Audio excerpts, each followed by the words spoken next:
भोला अपनी पत्नी और 2 बच्चों के साथ हरिपुर गांव में रहता था। वो गांव के साहूकार के पास मजदूरी करता था। भोला ने अपनी बहन की शादी के लिए साहूकार से कर्ज लिया था, जिसका भुगतान वो साहूकार को कई वर्षों से कर रहा था। भोला भगवान शंकर की बहुत पूजा करता था। ऐसे ही एक दिन मंदिर में शिवरात्रि का भव्य आयोजन था। वो पत्नी और बच्चों के साथ मंदिर पहुंचा, पर साहूकार भी वहां मौजूद था।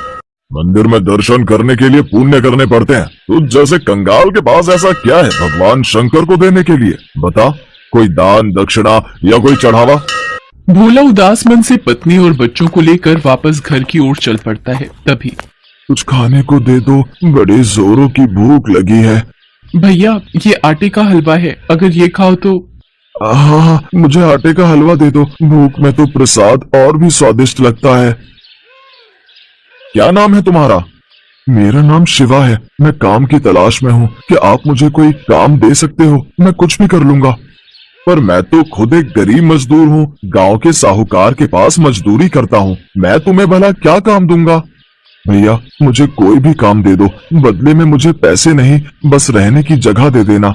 भोला शिवा की मजबूरी देख हाँ कह देता है। अगले दिन से शिवा वहीं रहने लगता है और घर के काम में मदद करता था। एक दिन भोला अपनी पत्नी माला से बोला, माला, शिवा हमारे लिए इतना सब कुछ क्यों कर रहा है? बच्चों के लिए भी ये इतना दूध, फल, सब्जी सब ले आता है, पर कब तक हम इससे बिना पैसे दिए काम करवाते रहेंगे? तुम एक काम क्यों नहीं करते? साहूकार से कहकर इसे भी अपने साथ काम पर लगवा लो। वहां तो इसे काम के बदले पगार मिल जाएगी।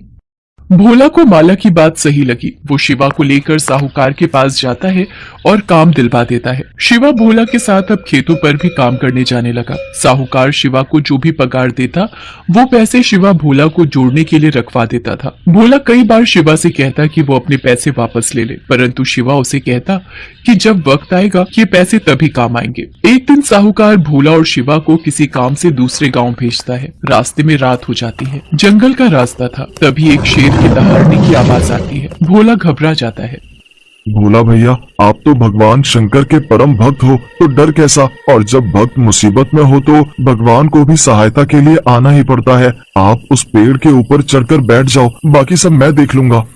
शिवा, मैं तुम्हें अकेला छोड़कर कैसे पेड़ पर चढ़कर बैठ जाऊं? ये भी तो सही बात नहीं है। भोला भैया, आप निश्चिंत रहो, मुझे कुछ नहीं होगा। भोला जैसे ही पेड़ पर चढ़ने के लिए मुड़ता है, वो देखता है कि शेर उसके सामने खड़ा है। भोला शेर को अपने सामने देख डर जाता है और आंखें बंद करके ओम नमः शिवाय का जाप करने लगता है। शिवा भोला के आगे आ जाता है। शेर शिवा को थोड़ी देर तक देखता रहता है और बिना कुछ कहे जंगल की ओर चला जाता है। भोला और शिवा दोनों घर आ जाते हैं। भोला पूरी रात उस घटना को याद करता रहता है।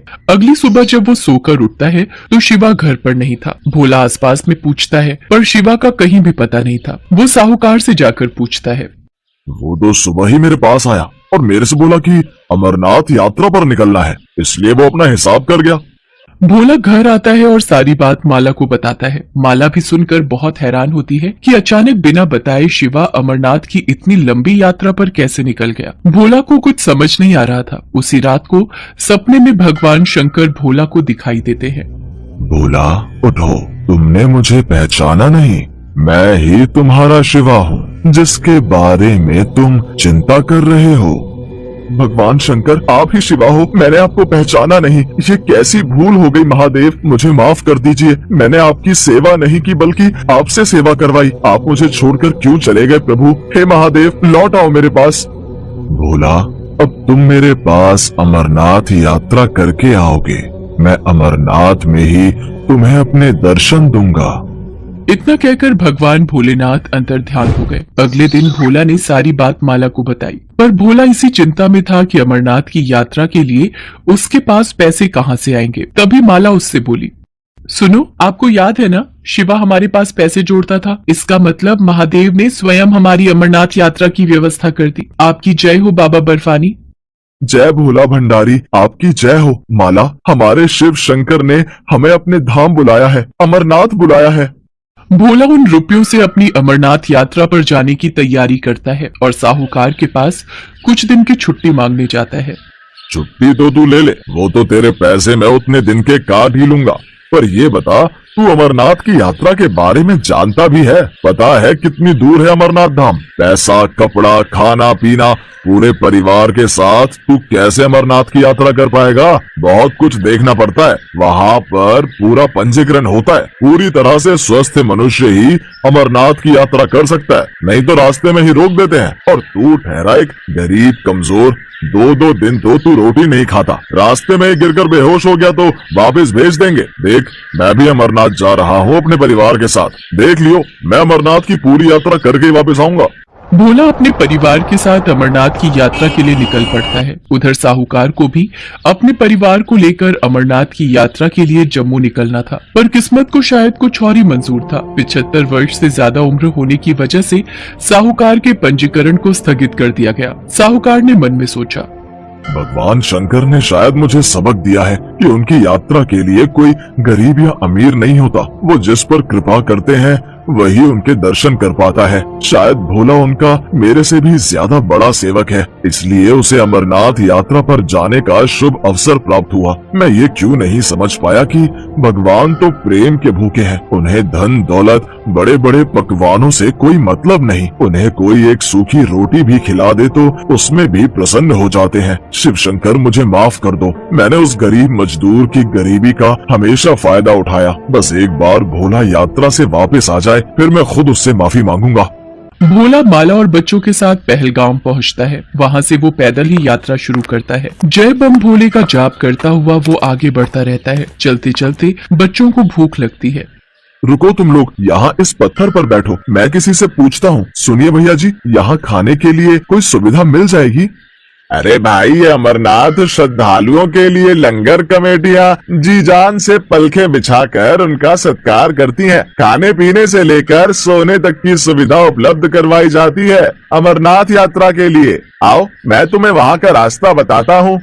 भोला ने अपनी यात्रा को भगवान भोलेनाथ के भरोसे शुरू किया था और उसे पता था कि वही उसकी ये यात्रा पूरी करवाएंगे। व्यक्ति भोला को लेकर जब लंगर कमेटी के पास पहुंचता है, भोला ने देखा अमरनाथ यात्रा में लोग जगह जगह खाने पीने और सोने की सुख सुविधाएं दे रहे हैं। अमीर भक्त इस कार्य में दान दक्षिणा देकर अपना योगदान देते हैं।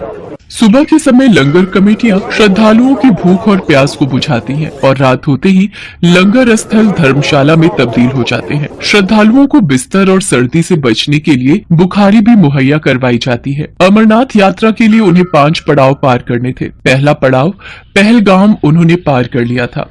बापू, अभी हमें कितनी और यात्रा करनी है? अभी कितनी दूर है अमरनाथ की गुफा? नमन, पहला पड़ाव पहलगाम में अभी हम हैं। अभी हमें चंदनबाड़ी, शेषनाग, पंचतरणी पार करना है। उसके बाद 5वां पड़ाव अमरनाथ की गुफा है, जहां बाबा बर्फानी भोलेनाथ के शिवलिंग के दर्शन होंगे। मतलब अमरनाथ की यात्रा के रास्ते में 5 पड़ाव आते हैं? हाँ छाया बिटिया, पर भोले बाबा का नाम लेते जाओ तो ये रास्ता आराम से कट जाता है और ये 5 पड़ाव भी पार हो जाता है। रास्ते भर अलग अलग पड़ावों पर रुकते हुए आखिर भोला और उसका परिवार अमरनाथ की गुफा पर पहुंचता है। पूरा परिवार इतने सुंदर दृश्य को देखकर खुशी से झूम उठता है। तुम्हें पता है माला, अमरनाथ को तीर्थों का तीर्थ कहा जाता है क्योंकि यहीं पर भगवान शिव ने माँ पार्वती को अमरत्व का रहस्य बताया था। बापू, वो देखो कबूतर। तुम्हें पता है छाया, ये कबूतर का जोड़ा बहुत ही किस्मत वालों को दिखाई देता है, जैसे तुमने देखा।